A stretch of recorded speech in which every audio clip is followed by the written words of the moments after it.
Why do some of the smartest people on the planet still end up broke? And I'm not talking about lottery winners who blew through a fortune or gamblers chasing losses. I'm talking about highly intelligent, capable people. The kind of people who ace standardized tests, hold degrees from top schools, maybe even run companies. The people you'd expect to be bulletproof when it comes to money and how to manage money. Yet they're not. Because intelligence and financial success don't always correlate. If anything, sometimes intelligence hurts. This and more in today's episode.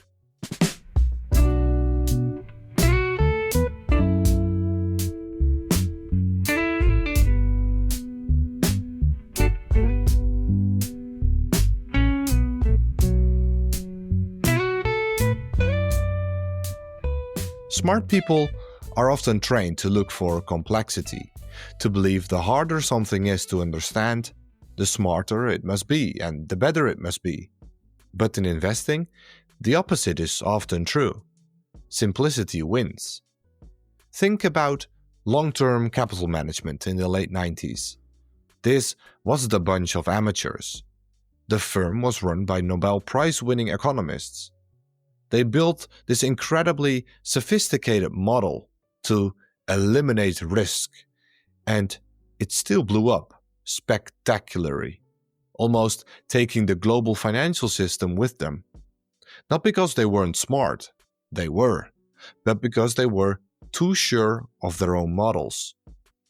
Or take the Dunning-Kruger effect, the idea that the more confident we are in a specific area, the more blind spots we tend to have. Intelligence doesn't make you immune to that, and it can actually make it worse. When you're used to being right, you stop double-checking your own assumptions.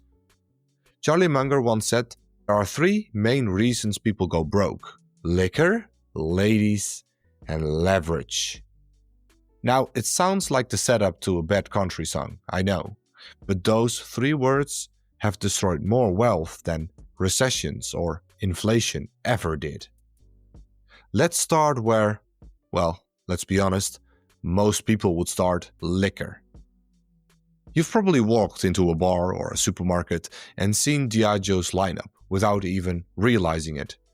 Think about Guinness, Johnny Walker, Captain Morgan, Casamigos. They practically own the shelves. Liquor has always been a fascinating industry because it's built around one of the most profitable products on earth. Something that people buy to enjoy themselves or escape reality.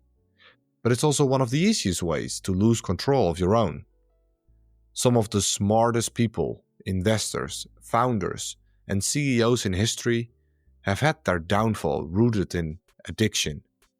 Not necessarily alcohol itself, but the loss of discipline that comes with it. You see it over and over again. Brilliant, wealthy people making impulsive decisions, clouded judgment, unchecked confidence. It's why Warren Buffett and Munger talk so much about temperament. Buffett once said, "If you can't control your emotions, you can't control your money." And that's true. And that's what liquor represents: losing the ability to control yourself. Think of it like a leak in a dam.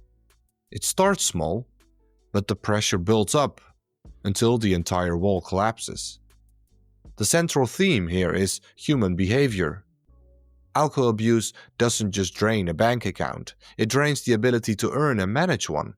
The initial counterintuitive truth is that the financial stress often drives drinking, and drinking creates more financial stress. It's a closed-loop system of self-destruction. Many people use alcohol as a temporary shield against anxiety, depression, or, ironically, existing financial strain. When the problems disappear for a night, the brain learns that alcohol was the solution. Alcohol acts on the prefrontal cortex, the brain's financial planner. As a wise friend might say, you're not spending with your calculator, you're spending with your mood. The daily cost of sustaining a dependency quickly compounds. A habit that might seem like a manageable $10 to $20 a day can easily balloon into the thousands of dollars a year. And heavy drinkers often spend much more. Money that should be paying rent, utilities or groceries, or just having fun with friends or investing is diverted to maintain the addiction.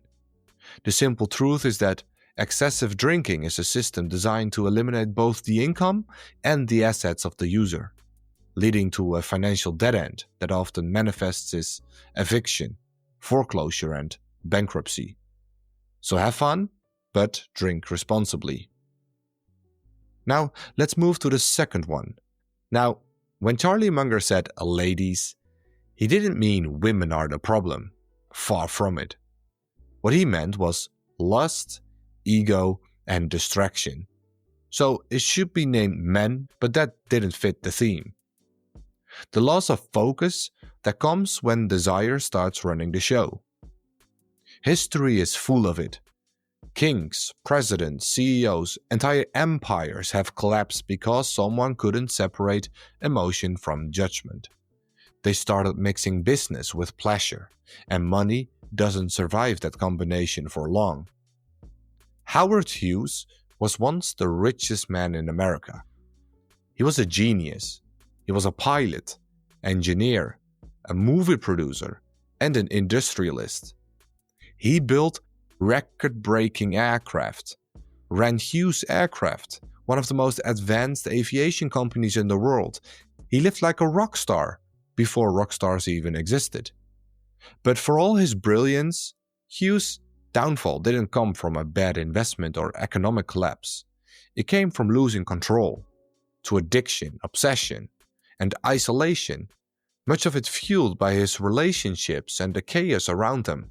He was involved with Hollywood's most famous women, Katharine Hepburn, Ava Gardner, Lana Turner, John Peters, even rumors of ties to Marilyn Monroe. But it wasn't only romance for Hughes. For him, it was also about possession. Hughes used his wealth to control, protect, and manipulate. He kept files on his ex-lovers, hired bodyguards to follow him, even paid off studios to keep them out of films if they rejected him. But behind the charm was paranoia. He became obsessed with things like germs, secrecy, and control. Locked in dark hotel rooms for months, doped up on drugs like Valium, surrounded by women and people who followed his every word. He spent millions buying entire floors just to be left alone. By the end, the man who had flown experimental planes and built a billion-dollar business was a prisoner of his own mind. His empire gone, fractured. His body gave out. He died in 1976, 6'4" tall, weighing just 90 pounds, or 45 kilograms. His hair long and matted, fingernails curling inches long. The autopsy found 10 broken, hypodermic needles lodged into his arms. It's one of the most horrific and clearest examples of how discipline and not intelligence determines survival.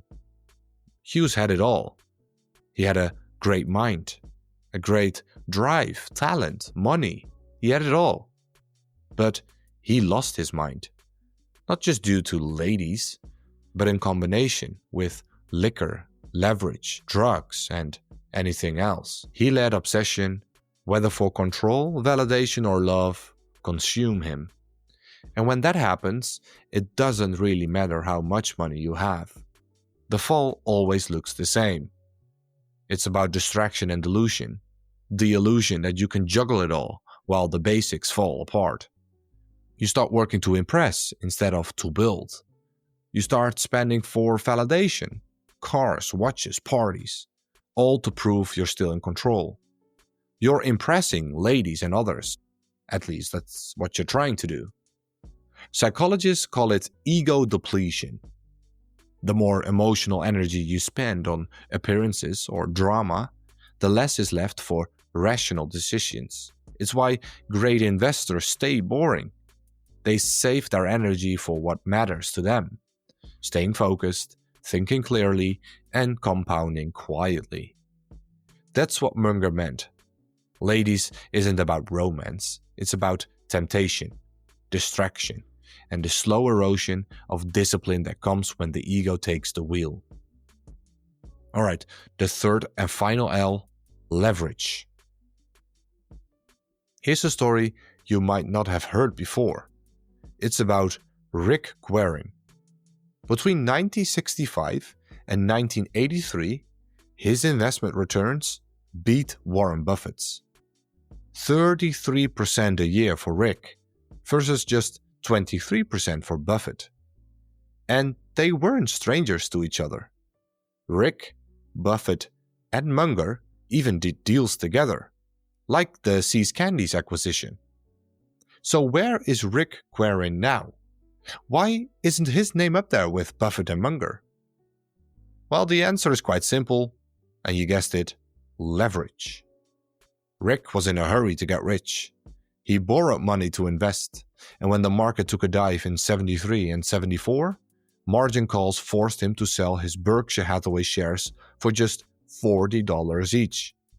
Now, you guess who bought his shares? Well, if you said Warren Buffett, you were correct. Buffett later said that the big difference between him, Munger, and Rick was simple. He and Munger were never in a hurry to get rich. Rick was in a hurry. So be and stay patient. However hard it may be, don't invest with leverage. I have friends around me making tons of money on crypto, selling Pokemon cards for thousands of dollars, investing with lots of leverage. They're all telling us to jump in, because it's easy money and a certainty. And it's quite hard not to feel FOMO, the fear of missing out. The only thing worse than losing money is seeing others making tons of money. Some of the people I know are investing their entire student loan in crap like that. It might go well for weeks, months, maybe even years, but some will get burnt. They will get out too late. Don't invest with borrowed money. It can make you rich faster, but it can wipe you out even faster. Think about Warren Buffett's golden rules. Rule number 1, don't lose money. Rule number 2, think about rule number 1. So, remember the 3 L's: liquor, ladies, and leverage. We distilled them into 6 lessons you can take away. 1. Let rules guide you when patience runs thin. 2. Surround yourself with thoughtful and honest people. 3. Temper your ego. 4. Stay humble and grounded. 5. Be patient and try to avoid FOMO. And 6. Never invest with borrowed money. That's it for today's episode. As always, stay curious, keep learning, and happy investing.